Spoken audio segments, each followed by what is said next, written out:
In this episode of the Orange Nerd Show, we are talking about the culture at Disney right now. Are they truly soul searching? What's going on with the CEO succession? We're going to talk about all of that on this episode of the Orange Nerd Show with special guest Mr. Matthew Muir. Thank you for joining everybody. OG55.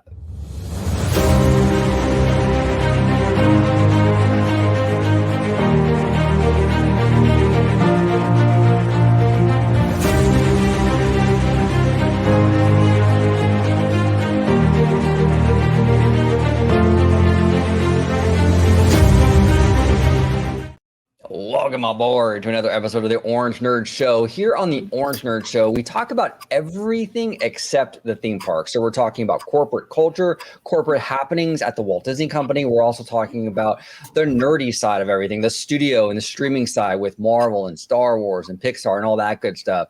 But without further ado, I'm going to introduce my fantastic guest. He is family here on the channel, Mr. Matthew Muir. Matthew, thank you for joining, sir. Thank you. It's an absolute pleasure having you on, Matthew, and I will be linking Matthew's Twitter information in the description below. It has a series of numbers. It's just easier if I link it, and you guys can go ahead and click on it and go ahead and definitely give him a follow. Matthew is a very, very passionate Disney fan, and a lot of great insight from Matthew. So make sure you check him out on Twitter. He is a really great guy and really interesting perspectives in regards to all things Disney. Now, Matthew, you provided me with 3 great topics today, and we're going to go through each one of these. Now, just in advance, we have a 45-minute hard stop. So if we miss any of these, we will definitely do a follow-up video on whatever we do miss. But let's go ahead and dive right in. So your first question, Matthew, is whether or not Disney is undergoing a genuine soul search. Now, you put that genuine in caps. So I'm going to let you kind of go ahead and kind of set the table here. What do you mean by this? Do you feel like there's maybe some sort of theater going on with this soul? Yeah, that's what I mean. I do wonder, are they genuinely trying to moderate? Because the Walt Disney Company is currently very, very far left. So are they trying to shift away from that, or are they just making claims to make it look like they're moderating? That's a tough call. That's a tough one. I mean, here's the thing. I think there might be a case to be made in regards to just kind of keeping up appearances, because they know right now they're kind of being watched by all political sides, right? The left, the right, they're getting a lot of heat. Now, Bob Iger did say in the quarterly earnings call, he did say that he understands there's varying levels of comfort with families, and he understands that. So is that like a genuine kind of like approach to this where he really does feel this way? Or is it, like you said, keeping up appearances just to sort of get the company back on track? I will say this though, Matthew, I think that if people at home are concerned about the Disney company actually moderating and it not being just about appearances, I think there is a sign that a couple things actually that do point in the direction of them actually taking this very seriously. And number one is when they announced the layoffs, right?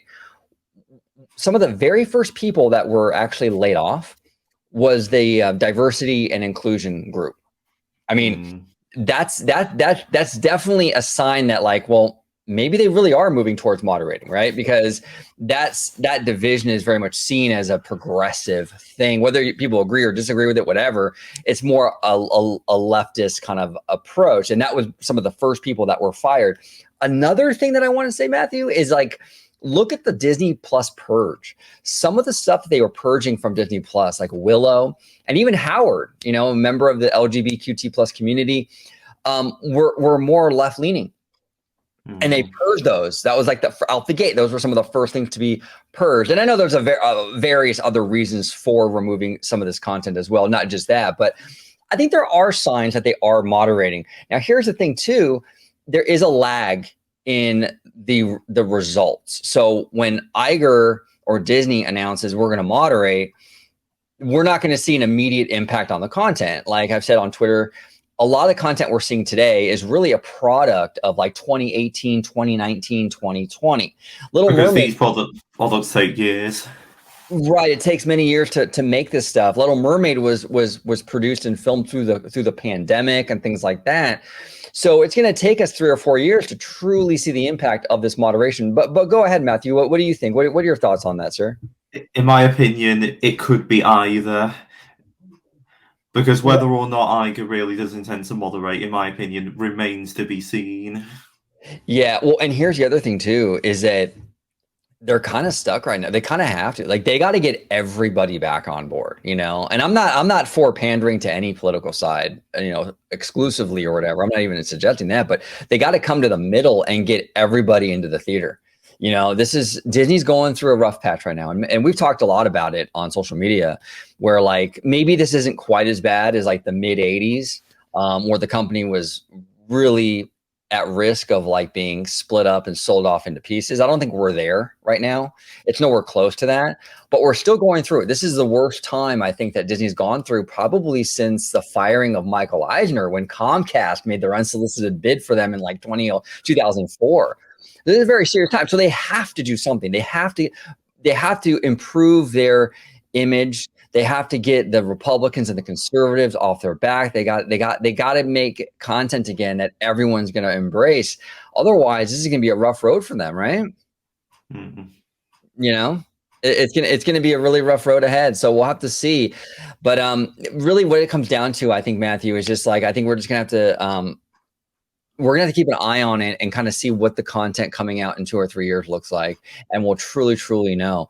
But they can't really mess around too much right now. They have to get on the ball with this. They have to really take it seriously. So it's just a matter of time, I guess, and we'll kind of go from there.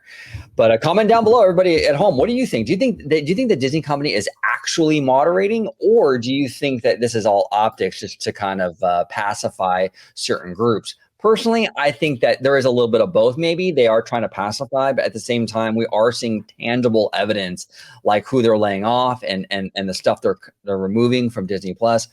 That is showing that they do want to actually moderate. But comment down below. I know everyone at home, you guys have, and gals, you have your thoughts on this. Definitely give us your input. Now, Matthew, I want to dive into your next question. Okay, this is an interesting one.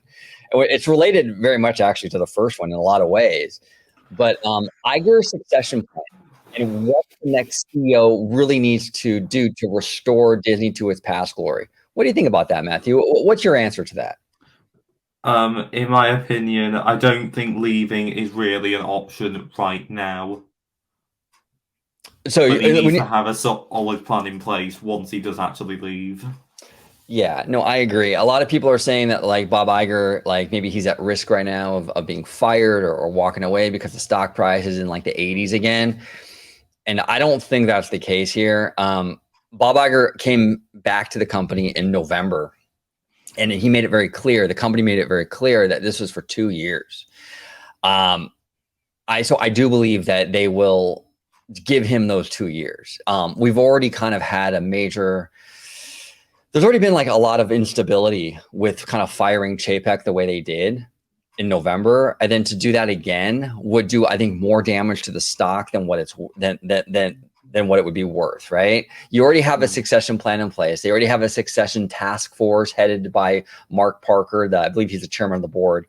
You don't really need to fire Bob Iger right now. That's not going to really accomplish much. And by the time the new person comes in, you know, this stuff takes a while to hit the ground. It takes a while to get things in motion. So by the time this new person would come in and start making moves, it would be just about time for Iger to leave anyway. So I think the move right now is to keep Iger on board and really get that successor announced and get that ball rolling. What I do think is that maybe Iger is safe and he's not going to leave before 2024 or before his contract is up. But what I do think might occur if the stock price continues to go down, is Disney might be pressured, Matthew, to actually announce a successor earlier. You know, maybe they were right. Like maybe they were going to announce it like a few months before it leaves, but maybe if the stock continues to go down, maybe it gets into like the 70s, maybe there'll be more pressure on them to say, hey, look, this is our choice. We're kind of grooming this person to become the next CEO. What do you think about that? Maybe not removing Iger, but maybe announcing the new CEO a little earlier than expected. Yeah, potentially. And maybe drafting them in, not as a replacement for Iger, but potentially to work alongside him. Yes, yeah, working alongside him and sort of showing, hey, look, this isn't like the last time. We're not going to just drop this on you and say effective immediately. We're going to actually, we have this person, and this is the person that will replace Iger in 6 months or whatever, and kind of go from there. I think that's probably going to be the move. Now, Matthew, because we've talked about this before with the succession and the various candidates on that short list, like who right now is, because last time we did a video on this was quite a while ago. Who right now are you who's in the lead for you personally in terms of their chances of being the next Disney CEO? I would probably say Dana Walden is most likely to take over. Yeah. Okay. I honestly think they're rather afraid to go for someone externally because they fear that it might shake up the company in negative ways rather than positive. Yeah, I think maybe you're right. Maybe they are afraid to go outside the company. It brings a lot of uncertainty. I agree with you. I think it's Dana Walden's to lose at this point. I think that they're not going to pick a parks person. I know a lot of the Diz Twitter park people are like, oh, Josh D'Amaro and this, that, and the other. Daddy Josh has no chance. He has no chance. It might be unfair to Daddy Josh, but the last parks person, Bob Chapek, left a really bad taste in Wall Street and Hollywood's mouth. They did not like a parks person kind of taking over this company. Disney has historically chosen studio people, and I think they will definitely do that with this next CEO, because they don't want to rock the boat that much. They have to get this right. They don't want to have any uncertainty amongst these circles, whether it be Wall Street or Hollywood. These are very important circles for Disney, and they need to make sure that everyone's kind of on board with whoever they choose. So Daddy Josh, while he may be in consideration, I don't think that he has a very good chance. I mean, the only way I see him ever really getting the job is if like the other candidates like Dana Walden just completely like the bottom falls out, and for whatever reason, they do something that really hinders their chances. But as of right now, yeah, it's going to be Dana Walden. It's going to be Dana Walden. Now, Matthew, we've talked a lot about Tom Staggs. We've talked a lot about Kevin Meyer. I don't know. Did you watch the show that we did the other day? I was with Vash and George, where we showed the clip of Kevin Meyer talking about what if he was asked by Disney to become the next CEO. Did you check out that show? I think I might have seen it, but I can't remember it all too well. Yeah, well, he was on CNBC, Kevin Mayer, and they asked him directly. They said, "Hey, what if Disney came to you and said, 'Hey, we want you on board to be the CEO'?" And the first like a few minutes of the response was like the typical kind of dodge. He was kind of dancing around it, like, "Well, I'm at this new company now, and we're doing big things, and I'm proud of the work that we're doing here," and kind of yada yada yada, right? But he wasn't completely averse to it.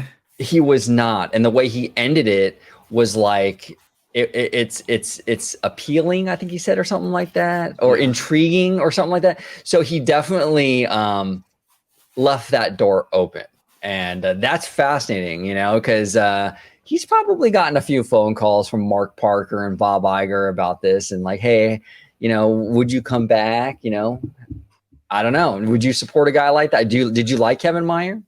Yeah. I think maybe if you've got someone who has experience and has done good things, then it might just shake up the company for the better. Yes, and the thing is too, it's interesting because we're both big fans of Tom Staggs, who left the company a few years ago. But what's interesting about Kevin Meyer is he runs Candle Media with Tom Staggs, and Tom Staggs is also rumored to be on that Disney shortlist. So I'm very curious if Kevin Meyer gets the job, if he would bring Tom Staggs over to Disney in some capacity. Maybe they would be like a CEO and co-CEO kind of role. Maybe it'll be Kevin Meyer as the CEO, and maybe Tom Staggs would be the Disney president or something like that. Yeah, or even like a chief creative officer. Yes, I would. That exactly it, Matthew. Maybe he'll come in as a chief creative officer. I think something like that would be very, very good for Disney. Tom Staggs is definitely my first choice if I had a preference. Is that kind of who you like? In an ideal world would probably want. Yeah, I would say I'm torn between Staggs and Meyer. Okay. Yeah, I mean, either gentleman would be great. It'd be great to have both of them, to be honest. Realistically, I don't know what their chances are. See, the problem with both of these gentlemen is that they're very successful in where they're at right now. It's going to take Disney a lot to kind of lure them back, a lot of money, which Disney doesn't have right now. there's a lot of obstacles to get those guys back, but I would absolutely love them to come back and run this company. I think that Tom Staggs was absolutely shafted the last time around, you know, and I think JPEG was involved in all that nonsense probably, but it's interesting. We'll have to wait and see. You know, this whole thing. Look, the CEO stuff is very, very important. As Disney fans, a lot of Disney fans don't want to get into the CEO stuff. They just go to the parks and they talk about churros and Dole Whips and then enjoying the rides, which is fantastic. I love and respect that. And there's a lot of people out there, content creators, that do that thing.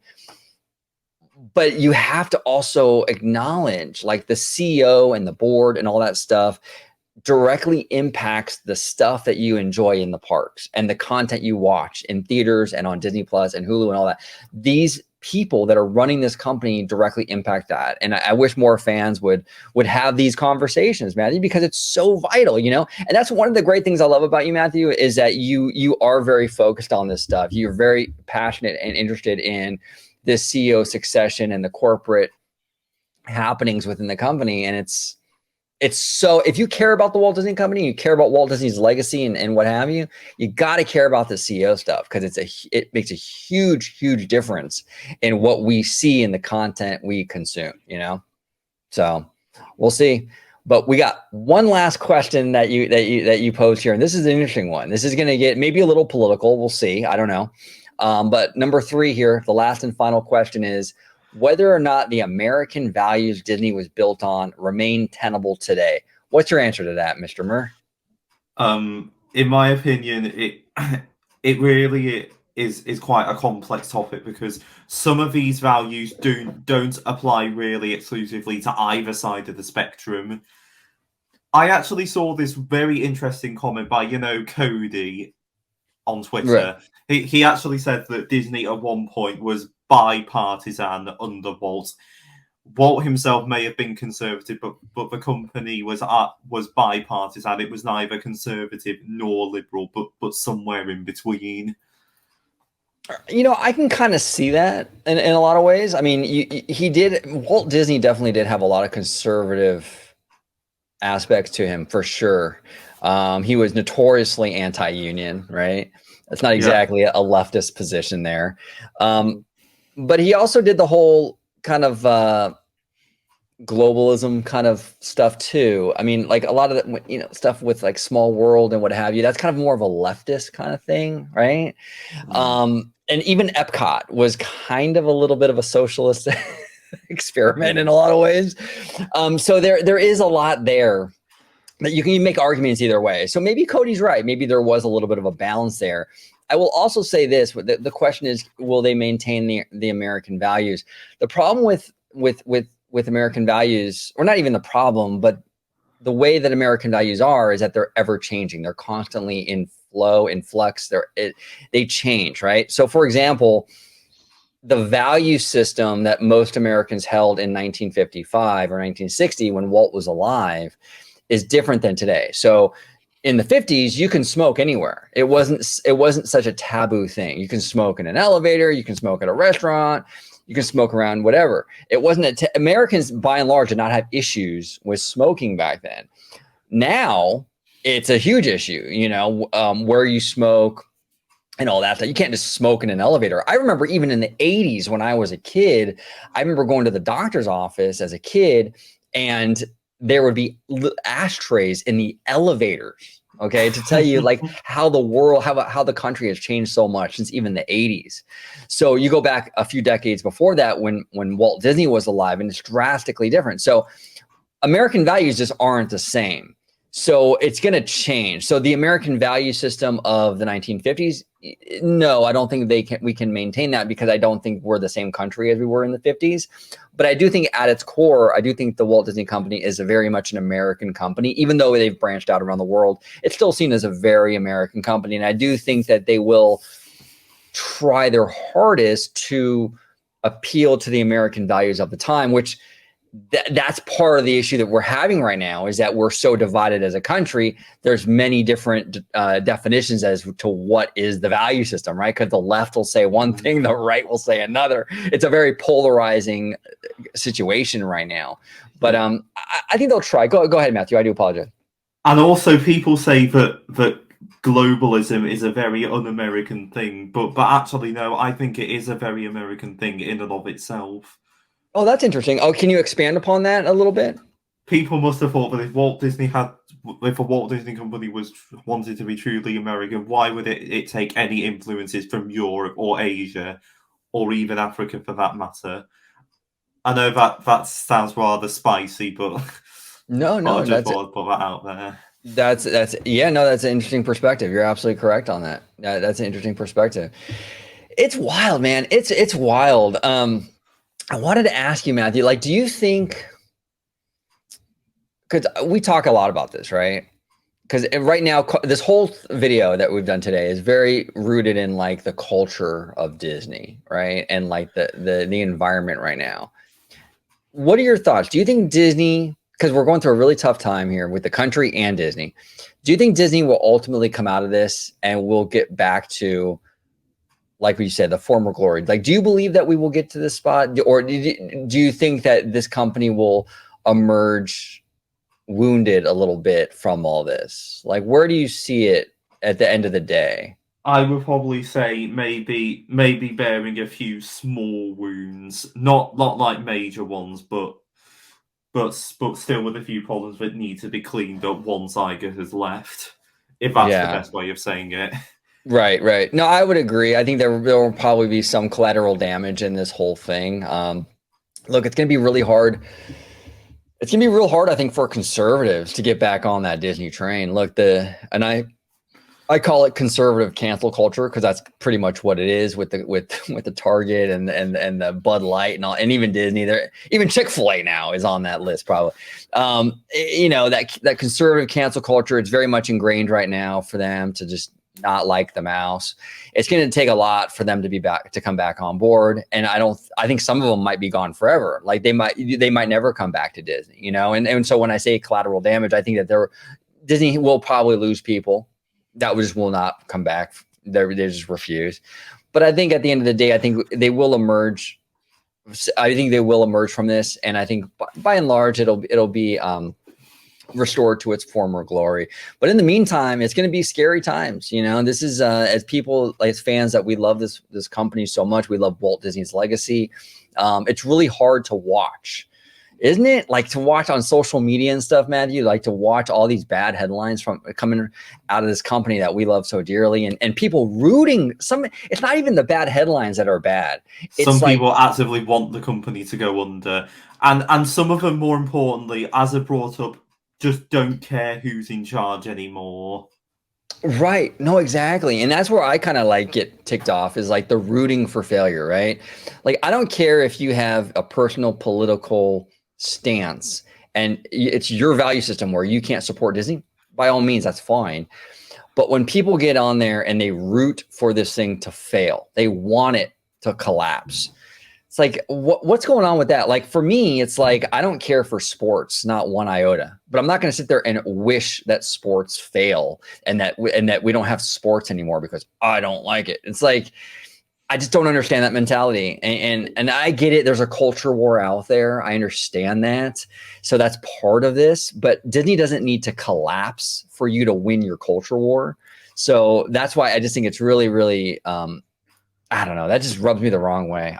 They forget also that they might lose the culture war even without Disney. And I actually think in some cases, some members of this movement called, the fandom menace movement, with right, YouTubers like Nerdrotic and Doomcock, they've now actually stated that it's not just Disney that's dead, it's for Hollywood as a whole that's dead. They've actually gone off the deep end in some cases and extended it just to Hollywood as a whole. Yeah, and I don't think Hollywood's dead. I think Hollywood's in a place of transition. I think that Hollywood, there's been a seismic shift in how people consume content nowadays, and it's going through a rough patch for sure. Very similar to what the music industry went through with Napster and iTunes and what have you. But eventually, it emerged and was just fine. I think Hollywood will be the same. It's going to be, hey, look. For all my Succession fans out there, sometimes you got to crack a few eggs to make an omelet. And that's kind of how it is here. There's going to be some rough times while we transition into this new economy, into this new world that we live in with streaming and everything else. but Hollywood's not going anywhere. I mean, if anything, we live in a world now with phones and social media and what have you, where content is maybe even more. Hollywood is even more vital to what our culture is, because we depend so much on content, right? And I get it. There's independent content creators like us, right? Us on YouTube and things like that. But I think Hollywood definitely has a place in that world, and I think they will continue. I don't think Hollywood will collapse at all. And we're seeing, look, even with the Super Mario Brothers movie, I mean, that movie made $1 billion. Like, Hollywood's alive and well. If you just make the right product, people buy it, So it's not like, look at the theme parks. Disney's parks are doing very well. Universal's parks are doing very, very well. People like this content. People are not anti-Hollywood. They just want better quality content, and they want to get I think they want to get the overt politics out of this stuff. So we'll see how it all shakes out. But yeah, definitely not the end of Hollywood, and definitely not the end of Disney. One last thing, Matthew, before we go today, Little Mermaid. I wanted to talk to you a little bit about the Little Mermaid. What are your thoughts on the box office, the reception of this film? I actually think it's going to do quite well, and although I've never really been a fan of live actions from the beginning, I think it may prove that there is still a market out there for them. Yeah, no, I would agree. We want there to be a market for it or not. No, I agree, and I'm with you, Matthew. You and I are both diehard animation fans. That's how I got into this Disney stuff, was animation. It wasn't theme parks. It was animation that sparked my love for this company. And that's really at the core of why I love Disney. It's not the theme parks.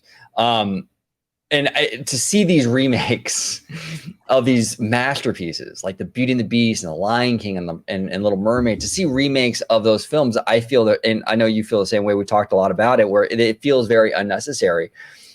Mermaid isn't necessarily for me in terms of, like, I'm not a live action person. I'm not really into that.